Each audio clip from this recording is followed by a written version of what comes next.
में कनाडा में एक बहुत बड़ा महत्वपूर्ण निर्णय किया।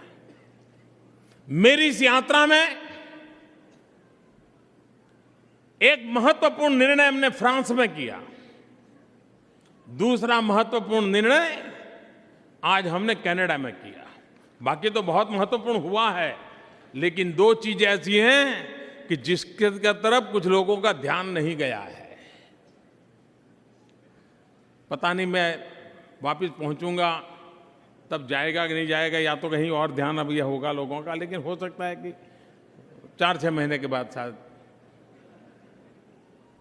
फ्रांस में एक महत्वपूर्ण निर्णय हुआ, वो ये हुआ, हम लोग न्यूक्लियर एनर्जी के लिए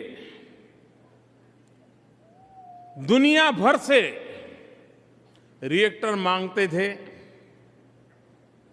हर कोई देश हाथ ऊपर कर देता था। बात चलती थी, 2-4 साल बात चलती थी, फिर बात ऊपर हो जाती थी। बहुत लंबे अरसे से विषय पेंडिंग था।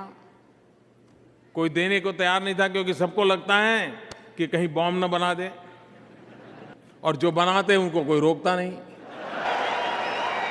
रोक पाते भी नहीं।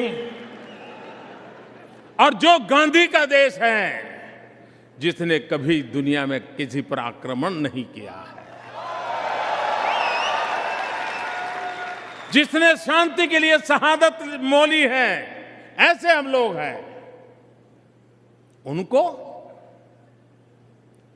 कई वर्ष हो गए एक रिएक्टर के लिए भटकना पड़ रहा था। इस बार हमने फ्रांस के अंदर एक कंपनी के साथ, भारत की कंपनी का एमओयू हुआ है, और मेरे लिए खुशी की बात है, सबसे बड़ा काम होने वाला है। अब वो रिएक्टर भारत में बनेगा। अब रिएक्टर तो बनेगा, लेकिन न्यूक्लियर एनर्जी के लिए यूरेनियम चाहिए, और यूरेनियम आपका कनाडा मुझे देगा। पूरी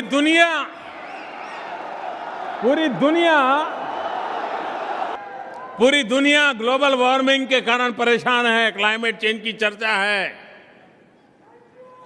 एयर कंडीशन कमरों में सर्वाधिक एनर्जी का उपयोग करके क्लाइमेट की चर्चा की मीटिंगें हुआ करती है।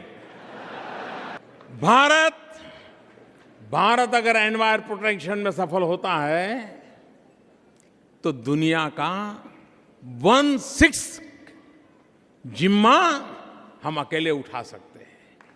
और उसमें सबसे बड़ा काम है क्लीन एनर्जी, और उस क्लीन एनर्जी में न्यूक्लियर एनर्जी की ताकत बहुत है।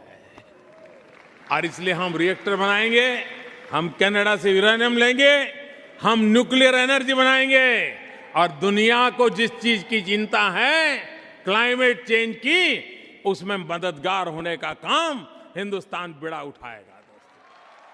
जर्मनी भारत में क्लीन एनर्जी के उपकरणों का बनाने में भी आगे बढ़े और साथ मिलकर क्लाइमेट चेंज की चुनौती का हम सामना करें।